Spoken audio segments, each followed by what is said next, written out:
Hello to Econoday Unplugged on Tuesday, the 7th of September 2021. Terry Sheehan is on the US East Coast, and I'm Jeremy Hawkins in London.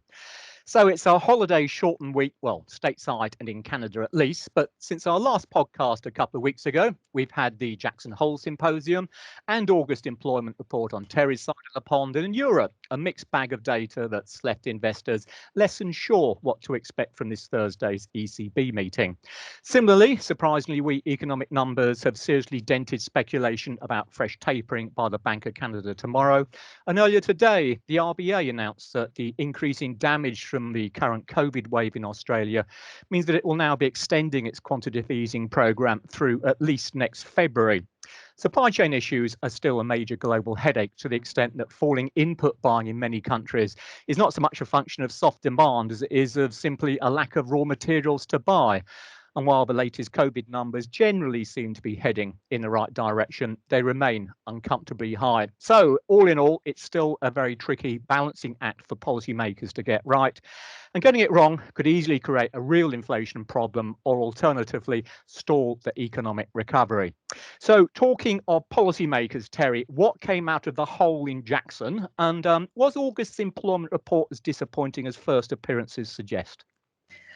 Well, Chair Powell gave us a good speech that I think sent a fairly strong signal that they would be preparing to taper their asset purchases. But that was almost 2 weeks ago now. And in the interim, we've had a disappointing employment report, at least on the face of it. The gain in payrolls was tepid at best compared to what we've seen in recent months. Even with some upward revision to the prior 2 months, it was still well below market expectations. However, if you dig a little deeper, it may not be quite so bad. If you look at the average monthly gain for the second quarter, it was a little over 600,000 a month. If you look at the gain for the third quarter to date, it's a little over 600,000 a month. So we may be seeing fairly steady job gains in the underlying data. The other good thing that we saw was a fairly substantial increase in wages and salaries, both month over month and year over year.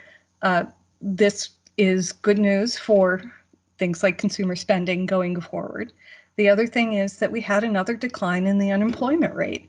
And it looks like people on the margins are beginning to get employed again, not just the most highly skilled workers or those in the most desirable areas for various businesses.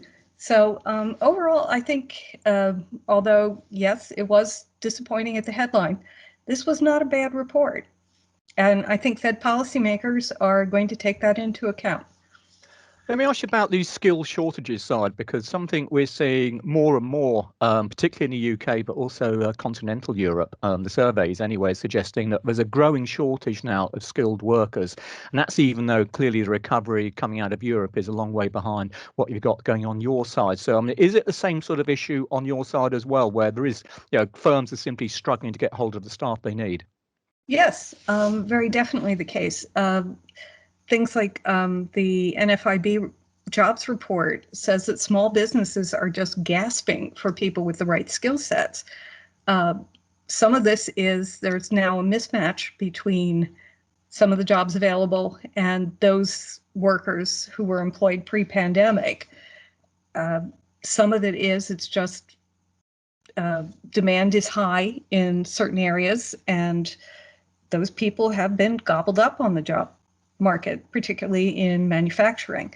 I think we see more need for people with basic computer skills who can work from home. Mm-hmm. The other big thing is transportation, where delivery services are in need of drivers and warehouse people.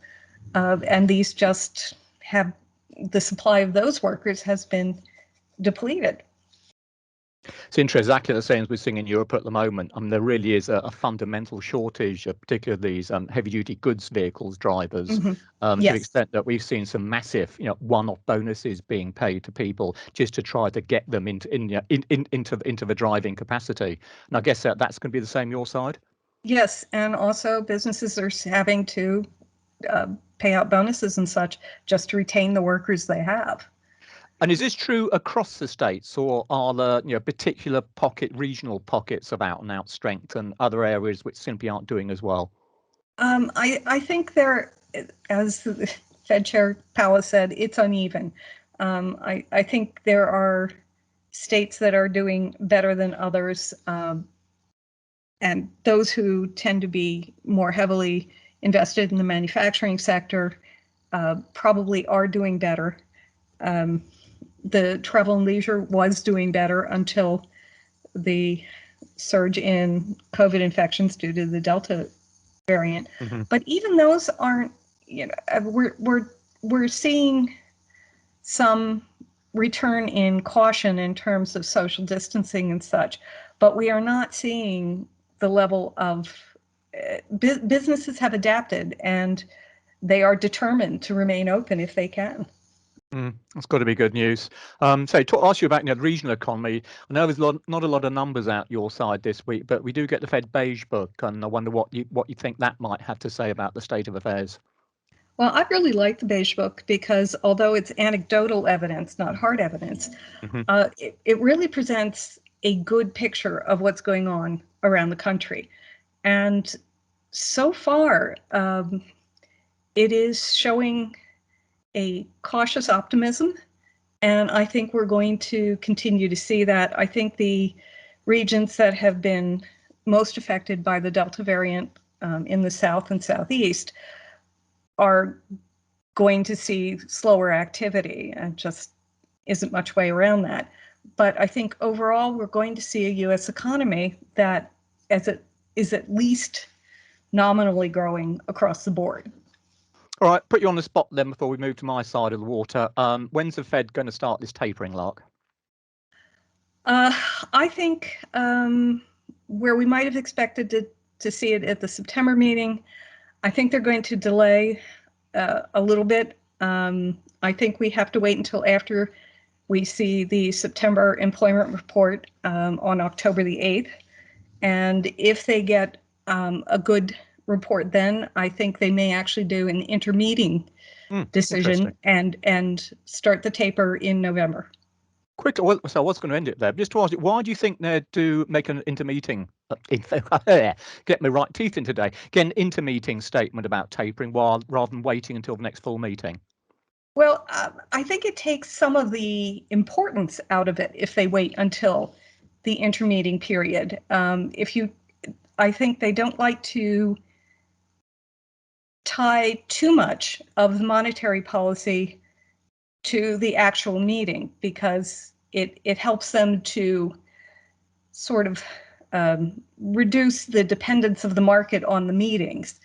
But also because the last time they announced the taper, they did it during the intermeeting period. Interesting. Keep an eye on that. Okay, is that it from your side? As you said, it's a fairly quiet week here. Okay, good, excellent. Well, thanks for that, Terry. So across to my part of the world then. Well, here I guess it's the main focus is going to be on the ECB on Thursday. They'll be making their September policy announcement. What can we say about it? Well, it's going to be an interesting one in the sense that there's this growing battle, I think, at the moment between the inflation hawks who quite clearly want to start to at least talk about forming some kind of exit strategy, and those, perhaps that's the majority, who are still concerned with the fact that although the economy is recovering, it's only doing so quite slowly, and indeed of late, certainly from the softer or survey data, we've seen some evidence that the economic upswing may already be losing some momentum. So for folks who remember, back in March time, the central bank decided to increase its monthly asset purchases that it makes under its so-called Pandemic Emergency Purchase Program, the PEP. to increase them by 20 billion euros a month to around the 80 billion a month mark. And that was originally due to expire at the end of the second quarter. However, since then, they got hit by another rising wave of COVID. There's concerns about what that would do to economic growth and so on. And so it's duly extended until the end of September. Now, of course, that means that time is again running out to decide whether or not to extend the deadline again, or indeed taper by some or all of the increase we saw coming through in March time.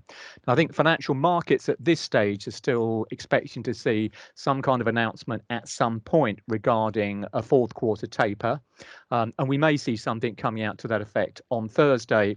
But I think given the fact that we have seen indications of a slowdown in the economy, it's certainly not a done deal. And if we do see tapering, then it's extremely unlikely to take the monthly bond buying rate back below the 60 billion a month that we saw in February before they decided to actually increase the buying rate in March time. In addition to which, there's also some speculation that they may make some longer term comments about what they're going to do with the PEP itself next year. Now, that's currently due to terminate in March 2022, albeit no sooner than that particular date. But there has been some talk that it might actually be extended due to the recent rise in COVID cases and weaker growth. If so, it would almost certainly mean having to raise the overall size of the PEP. That stands at 1.85 trillion euros at the moment, which has got to be said wouldn't be easy to get through the governing council due to the hawks on the council, unless they actually do introduce tapering and introduce it soon.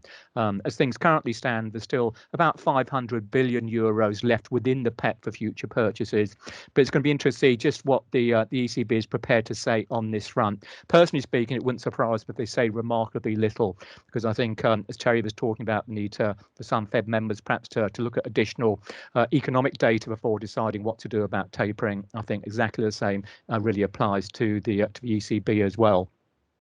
In terms of the latest numbers coming out of Europe, well, from a hawk side, if they wanted, to argue strongly in favour of reducing asset purchases, then the inflation numbers certainly did that. The flash reading for August up at 3%. That was well above expectations and the highest we've seen since October 2008. The core rate, at least the narrow core rate, that was up at 1.6%. So that's almost a full percentage point higher than it was last time round, and that's the highest we've seen there until it's going back as far as April 2009. Now, as we talked about on previous podcasts, there are a number of technical factors which are distorting inflation in the Eurozone at the moment, particularly the German VAT cut in July 2020, and also some knock-on effects from deferred sales from last year as well. But putting a straight line through this, it still looks strong, and the governing council hawks won't like it. So they'll be arguing extremely strongly that we should start to taper asset sales in the fourth quarter. It also probably means, perhaps potentially very importantly, that we're going to have to see some upward revisions to the ECB's own inflation forecasts. They're due to be updated on Thursday as well. Their current numbers are really far too low, and an upward revision there again is going to be used, I suspect, by the hawks to argue, well, look, this has got to the stage now whereby policy is simply too loose for what's going on with the prices numbers. However, as there invariably is when it comes to economic data, as I mentioned, there have been some signs that the economic recovery is slowing. The economic sentiment index in August, which the ECB we know looks at very closely, that saw its first fall since last November. Within the PMI surveys, the composite output index also for August, that was down a little bit as well. And certainly in terms of July, well, that appears to be a really poor month for consumer demand because retail spending fell 2.3% on the month. That means, as it currently stands, it's just 0.1% above its average level in the second quarter. In that quarter, they rose 3.5%. So although it's very early days in terms of a hard data for the third quarter, it does look like the peak rate of growth has already been passed, and there's going to be some kind of a slowdown coming through in the third quarter. Then what does it look like? Well, I guess I'd still go along with another generally dovish statement and indeed press conference, and they'll use that to try to cover the cracks over policy, which, if anything, appear to be getting wider even as we speak. What else we got on my side? Out of the UK, in line with Europe, but perhaps more marked, continental Europe, but more marked, there's clear signs of the economy slowing over here. For the August PMI, the composite output index there dropped from 59.2 to just 54.8. I mean, clearly that's still reasonably comfortably above the 50 expansion threshold, but nonetheless, it's its lowest reading since March time. July retail sales, they were down 2.5% on the month as well. So it looks as if when we get the July GDP numbers, we get monthly GDP figures over here, of course, they're due out on Friday. Markets are looking for something up to about 0.5% on the month. If anything, I suspect there's downside risk to that. And even round about 0.5% would be less than half the rate we saw in June. So put that little lot together and it probably further reduces the chances of any early termination of the Bank of England's quantitative easing programme. And if you remember, we don't have to go back more than, a month or two when markets were really starting to think that they'd be pulling the plug on QE altogether. Should mention, in terms of looking at the composition of BOE, that's also going to increase the likelihood of no changes near term, I suspect.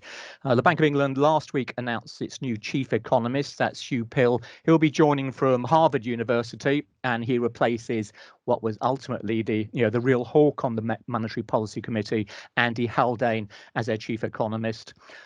Previously, he's with Goldman Sachs, and he'll be reporting to the Deputy Governor now, Ben Broadbent, who also used to work for Goldman's. His first MPC meeting will be on September the 23rd, and that's doubly significant in the sense that Catherine Mann, who recently joined the Bank of England, she was a former chief economist at the OECD and Citibank. She'll also be a first-time voter at that meeting. So effectively, you got two new guys who'll be voting for the first time, which almost inevitably increases the likelihood that a lot to do nothing in particular. Canada, I should mention, as I said in the intro, until, really last week or so, there was a fairly strong belief in the market that the Bank of Canada would be tapering again as of Wednesday. Back in July time, they reduced their bond purchase from 3 billion Canadian dollars a week down to 2 billion. As the central bank at that stage thought the economy was going to do particularly well, and indeed the numbers supported that view. Since then, though, we've seen a very disappointing second quarter GDP number, an annualized rate there of minus 1.1%, which compared to the Bank of Canada's own call for a rise of 2%. So they're well wide of the mark there. And indeed, although June GDP ended the second quarter on a strong note, is up 0.7% on the month, the flash call from the statistics guys is a drop of 0.4% in July. So in other words, with the COVID numbers pretty high in Canada at the moment, notwithstanding what is still a very high vaccination rate, the indications, like so much of the world, is that economic growth is starting to slow. So perhaps it makes more sense to wait more data for deciding anything new on policy. So BOC on Wednesday now, very much really expected not to do anything in terms of policy. I should just quickly also throw into the pod, of course, we're not too far away from the snap election, which is due to take place on September the 20th, which may at least be an outlier in terms of influencing Bank of Canada policy.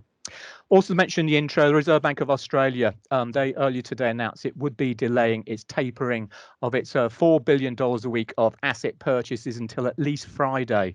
And that's purely down to the impact of Delta. Previously, expectations had been that the $4 billion would end in November, when the program might be terminated altogether. But now, as I mentioned, that's going to run right through until at least February next year, might even go on beyond that. So as we saw, not very long ago, the Reserve Bank of New Zealand, which was expected to actually come out and raise interest rates, pulling back from that due to the fallout from Delta. It's another indication of a central bank whose policy at the moment is very much in the grips of what's going on with the virus, and it continues to really almost determine what it's going to do. Right, well, I think then that's probably it from me as well. So let's round it off there. So on behalf of Terry and myself, thanks as always very much for listening. We'll be back with another podcast next week. In the meantime, do keep a check on Econoday's global economic calendar for all the key market moving data and events. A quiet week in the US doesn't always mean a quiet week elsewhere. We'll see you next time. Bye for now.